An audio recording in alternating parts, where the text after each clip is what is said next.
आकाशवाणी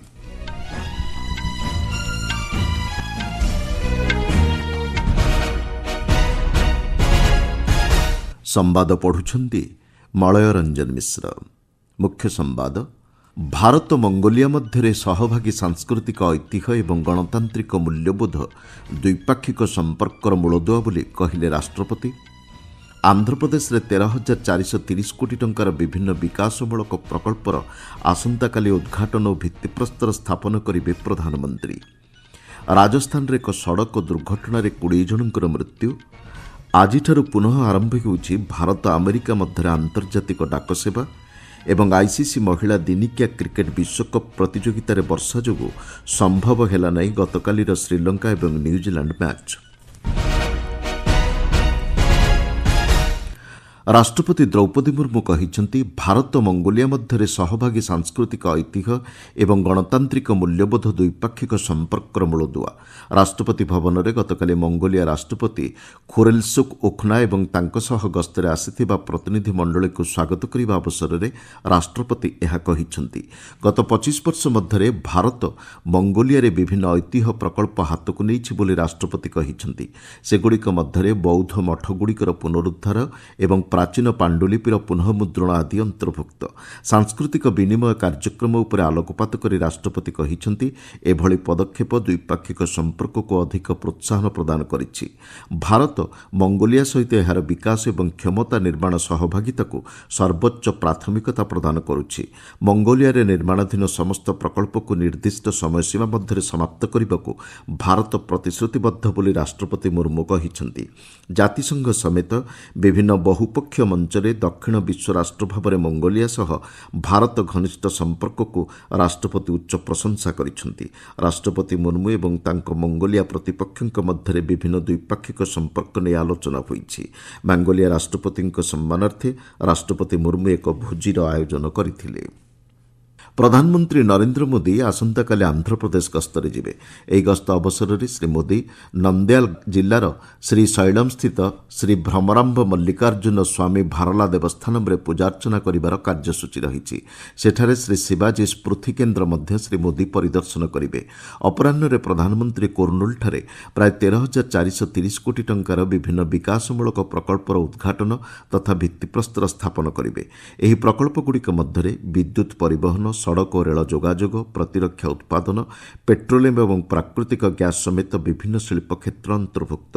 आंध्र प्रदेश में सामाजिक आर्थिक अभिवृद्धि नहीं केन्द्र सरकार प्रतिबद्धता को यह प्रतिफलित करुछि। प्रधानमंत्री श्री मोदी एही अवसर में एक जनसमावेश को संबोधन करिवार कार्यसूची रही। राजस्थान जैसलमेर निकटरे गतकाली एक सड़क दुर्घटन 20 जनकर मृत्यु होईछि। गोटे यात्रीवाही वातानुकूलित बस रे निआं लागिजिबारु एही दुर्घटना घटिछि। जैसलमेर जोधपुर राजपथरे अपराह्न प्राय 3:30 घटिथिबा एही दुर्घटन अनेक यात्री मध्य आहत होइछन्ति।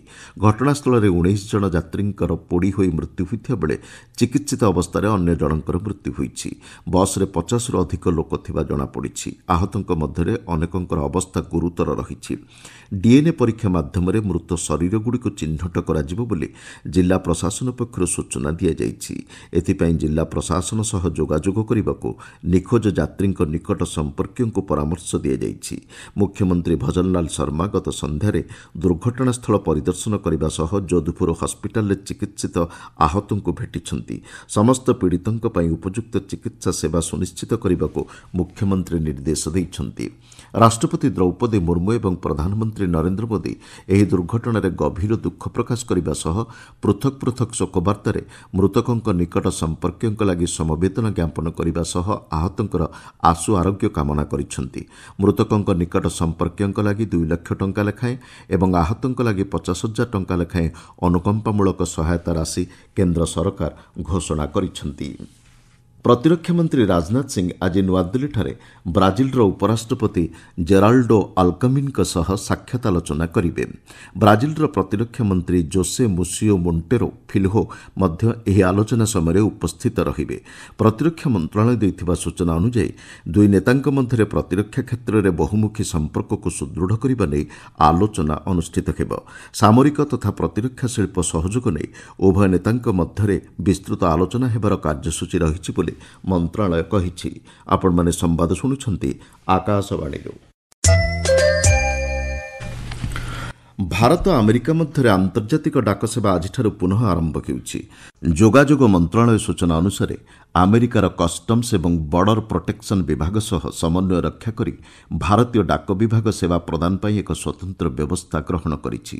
ତ୍ୱରିତ ସେବା ପ୍ରଦାନ ତଥା ଏ କ୍ଷେତ୍ରରେ ରହିଥିବା ଅଭିଯୋଗଗୁଡ଼ିକର ସମାଧାନ ପାଇଁ ଏହି ବ୍ୟବସ୍ଥା ବିଶେଷ ଉପଯୋଗୀ ସାବ୍ୟସ୍ତ ହେବ ବୋଲି ମନ୍ତ୍ରଣାଳୟ ସୂଚନା ଦେଇଛି।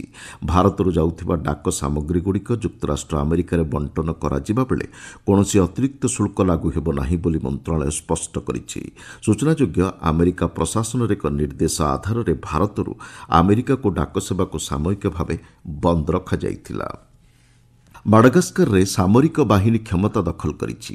ସେଠାକାର ସାମରିକ ଅଧିକାରୀ କର୍ଣ୍ଣେଲ ମାଇକେଲ ରାଣ୍ଡ୍ରିଆନିରିନି ଗତକାଲି ଏହା ଘୋଷଣା କରିଛନ୍ତି। ସେନା ଏବଂ ଜାତୀୟ ପୁଲିସର ସଦସ୍ୟଙ୍କୁ ନେଇ ଗଠିତ ଏକ ସାମରିକ ପରିଷଦ ଦେଶର କ୍ଷମତା ହାତକୁ ନେଇଛି ବୋଲି ସେ ସୂଚନା ପ୍ରଦାନ କରିଛନ୍ତି। ମାଡାଗାସ୍କରର ସର୍ବୋଚ୍ଚ ନ୍ୟାୟାଳୟ କର୍ଣ୍ଣେଲ ମାଇକେଲଙ୍କୁ ଦେଶର ନୂତନ ରାଷ୍ଟ୍ରପତି ଭାବେ କାର୍ଯ୍ୟ କରିବାକୁ ଆମନ୍ତ୍ରଣ କରିଛନ୍ତି। ସୂଚନାଯୋଗ୍ୟ ଦିନକ ପୂର୍ବରୁ ସେଠାରେ ରାଷ୍ଟ୍ରପତି ଜାତୀୟ ସଂସଦକୁ ଭାଙ୍ଗିବା ଘୋଷଣା କରିଥିଲେ। ମହା ଅଭିଯୋଗ ନେଇ ରାଷ୍ଟ୍ରମୁଖ୍ୟଙ୍କ ବିରୁଦ୍ଧରେ ଏକ ଅଧିବେଶନ ଡାକିବା ପାଇଁ ଜାତୀୟ ସଂସଦରେ ଦସ୍ତଖତ ସଂଗ୍ରହ ପ୍ରକ୍ରିୟା ଜାରି ରହିଥିବା ବେଳେ ରାଷ୍ଟ୍ରପତି ସଂସଦ ଭଙ୍ଗ କରିବା ନେଇ ଘୋଷଣା କରିଥିଲେ। ଆଫ୍ରିକୀୟ ସଂଘ କମିଶନର ଅଧ୍ୟକ୍ଷ ମହମୁଦ ଅଲ୍ଲି ୟୁସୁଫ୍ ମାଡାଗାସ୍କରରେ ବୃଦ୍ଧି ପାଉଥିବା ଉତ୍ତେଜନା ଉପରେ ଗଭୀର ଚିନ୍ତା ପ୍ରକଟ କରିବା ସହ ସୃଷ୍ଟ ପରିସ୍ଥିତି ଅବସରରେ ସଂଯମତା ରକ୍ଷା ଏବଂ ଆଲୋଚନା ମାଧ୍ୟମରେ ଆହ୍ୱାନର ମୁକାବିଲା ପାଇଁ ପରାମର୍ଶ ଦେଇଛନ୍ତି।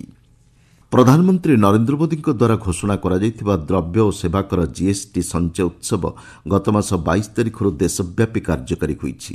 ସମାଜର ବିଭିନ୍ନ ବର୍ଗର ଲୋକେ ଏହାଦ୍ୱାରା ଉପକୃତ ହେଉଛନ୍ତି। ଜିଏସ୍ଟି ସଂସ୍କାର ମାଧ୍ୟମରେ ତେଲେଙ୍ଗାନା କିଭଳି ସଶକ୍ତ ହୋଇପାରିଛି ଆସନ୍ତୁ ଶୁଣିବା ସେ ସମ୍ପର୍କରେ। ତେଲେଙ୍ଗାନା ଦେଶର ପ୍ରମୁଖ ଔଷଧ ଉତ୍ପାଦନ କେନ୍ଦ୍ର ମଧ୍ୟରେ ଅନ୍ୟତମ।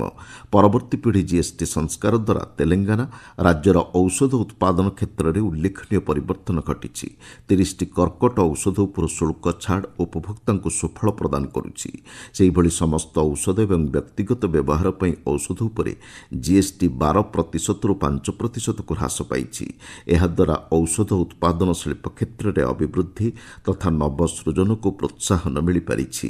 ପନିର, ଛେନା, ଅତ୍ୟଧିକ ତାପମାତ୍ରାଯୁକ୍ତ କ୍ଷୀର, ଦେଶରେ ପ୍ରସ୍ତୁତ ପାଉଁରୁଟି ଆଦି ଖାଦ୍ୟ ଉତ୍ପାଦ ଉପରେ ଜିଏସ୍ଟି 0% ରହିବା ଫଳରେ ଏ କ୍ଷେତ୍ର ଅଧିକ ତ୍ୱରାନ୍ୱିତ ହୋଇଛି। ଏଭଳି ପଦକ୍ଷେପ ଗ୍ରାମୀଣ ଏବଂ ଅର୍ଦ୍ଧ ସହରୀ ବଜାରରେ ପ୍ରକ୍ରିୟାକୃତ ଖାଦ୍ୟକୁ ଅଧିକ ସୁଲଭ କରିବ ବୋଲି ଆଶା କରାଯାଉଛି। ଆଇସିସି ମହିଳା ଦିନିକିଆ କ୍ରିକେଟ ବିଶ୍ୱକପ୍ ପ୍ରତିଯୋଗିତାରେ ଗତକାଲିର ମ୍ୟାଚ୍ ବର୍ଷା ଯୋଗୁଁ ସମ୍ଭବ ହୋଇପାରି ନାହିଁ। କଲମ୍ବୋର ଆର୍ ପ୍ରେମଦାସ ଷ୍ଟାଡିୟମ୍ଠାରେ ଶ୍ରୀଲଙ୍କା ଏବଂ ନ୍ୟୁଜିଲାଣ୍ଡ ମଧ୍ୟରେ ଅନୁଷ୍ଠିତ ମ୍ୟାଚ୍ରେ ଶ୍ରୀଲଙ୍କା ନ୍ୟୁଜିଲାଣ୍ଡ ସମ୍ମୁଖରେ 269 ରନ୍ର ବିଜୟ ଲକ୍ଷ୍ୟ ଧାର୍ଯ୍ୟ କରିଥିଲା। ଟସ୍ ଜିତି ଶ୍ରୀଲଙ୍କା ପ୍ରଥମେ ବ୍ୟାଟିଂ କରି ନିର୍ଦ୍ଧାରିତ 50 ଓଭରରେ 6 ୱିକେଟ୍ ବିନିମୟରେ 258 ରନ୍ ସଂଗ୍ରହ କରିଥିଲା। ତେବେ ବର୍ଷା ଯୋଗୁଁ ନ୍ୟୁଜିଲାଣ୍ଡର ବ୍ୟାଟିଂ ସମ୍ଭବ ହୋଇପାରି ନଥିଲା। ଫଳରେ ଉଭୟ ଦଳ ଗୋଟିଏ ଲେଖାଏଁ ପଏଣ୍ଟ ହାସଲ କରିଛନ୍ତି। ଏହାକୁ ମିଶାଇ କଲମ୍ବୋଠାରେ ଶ୍ରୀଲଙ୍କା ଖେଳିଥିବା ଦୁଇଟି ଯାକ ମ୍ୟାଚ୍ ବର୍ଷା ଯୋଗୁଁ ବାଧାପ୍ରାପ୍ତ ହୋଇଛି। କଲମ୍ବୋଠାରେ ଭାରତୀୟ ସମୟ ଅପରାହ୍ନ 3ଟାରେ ଆଜି ଇଂଲଣ୍ଡ ଓ ପାକିସ୍ତାନ ମଧ୍ୟରେ ମ୍ୟାଚ୍ ଖେଳାଯିବ। ଆନ୍ଧ୍ରପ୍ରଦେଶ, କେରଳ, ମାହେ, କର୍ଣ୍ଣାଟକର ଦକ୍ଷିଣାଞ୍ଚଳ, ତାମିଲନାଡୁ, ପୁଡୁଚେରୀ ଏବଂ କରେଇକାଲରେ ଆଜି ପ୍ରବଳ ବର୍ଷା ହେବା ନେଇ ଭାରତୀୟ ପାଣିପାଗ ବିଭାଗ ସୂଚନା ଦେଇଛି। ଆସନ୍ତା 20 ତାରିଖ ପର୍ଯ୍ୟନ୍ତ ଏଭଳି ପରିସ୍ଥିତି ଜାରି ରହିବ। ଆଭ୍ୟନ୍ତରୀଣ କର୍ଣ୍ଣାଟକ, ଲାକ୍ଷାଦ୍ୱୀପ, ଓଡ଼ିଶା, ତେଲେଙ୍ଗାନା, କୋଙ୍କଣ ଉପକୂଳ, ଗୋଆ ଏବଂ ମହାରାଷ୍ଟ୍ରର ବିଭିନ୍ନ ଅଞ୍ଚଳରେ ମଧ୍ୟ ବିକ୍ଷିପ୍ତ ଭାବେ ଘଡ଼ଘଡ଼ି ସହ ବର୍ଷା ହେବା ନେଇ ପାଣିପାଗ ବିଭାଗ ଆକଳନ କରିଛି। ଆରବ ସାଗର ଏବଂ ବଙ୍ଗୋପସାଗର ମଧ୍ୟକୁ ଆସନ୍ତା 19 ତାରିଖ ପର୍ଯ୍ୟନ୍ତ ନ ଯିବାକୁ ମତ୍ସ୍ୟଜୀବୀଙ୍କୁ ପାଣିପାଗ ବିଭାଗ ପରାମର୍ଶ ଦେଇଛି। ମୁଖ୍ୟ ସମ୍ବାଦଗୁଡ଼ିକ ପୁଣି ଥରେ। ଭାରତ ମଙ୍ଗୋଲିଆ ମଧ୍ୟରେ ସହଭାଗୀ ସାଂସ୍କୃତିକ ଐତିହ୍ୟ ଏବଂ ଗଣତାନ୍ତ୍ରିକ ମୂଲ୍ୟବୋଧ ଦ୍ୱିପାକ୍ଷିକ ସମ୍ପର୍କର ମୂଳଦୁଆ ବୋଲି କହିଲେ ରାଷ୍ଟ୍ରପତି। ଆନ୍ଧ୍ରପ୍ରଦେଶରେ 13,430 କୋଟି ଟଙ୍କାର ବିଭିନ୍ନ ବିକାଶମୂଳକ ପ୍ରକଳ୍ପର ଆସନ୍ତାକାଲି ଉଦ୍ଘାଟନ ଓ ଭିତ୍ତିପ୍ରସ୍ତର ସ୍ଥାପନ କରିବେ ପ୍ରଧାନମନ୍ତ୍ରୀ। ରାଜସ୍ଥାନରେ ଏକ ସଡ଼କ ଦୁର୍ଘଟଣାରେ 20 ଜଣଙ୍କର ମୃତ୍ୟୁ। ଆଜିଠାରୁ ପୁନଃ ଆରମ୍ଭ ହେଉଛି ଭାରତ ଆମେରିକା ମଧ୍ୟରେ ଆନ୍ତର୍ଜାତିକ ଡାକ ସେବା ଏବଂ ଆଇସିସି ମହିଳା ଦିନିକିଆ କ୍ରିକେଟ ବିଶ୍ୱକପ୍ ପ୍ରତିଯୋଗିତାରେ ବର୍ଷା ଯୋଗୁଁ ସମ୍ଭବ ହେଲା ନାହିଁ ଗତକାଲିର ଶ୍ରୀଲଙ୍କା ଏବଂ ନ୍ୟୁଜିଲାଣ୍ଡ ମ୍ୟାଚ୍। ସମ୍ବାଦ ଶେଷ ହେଲା।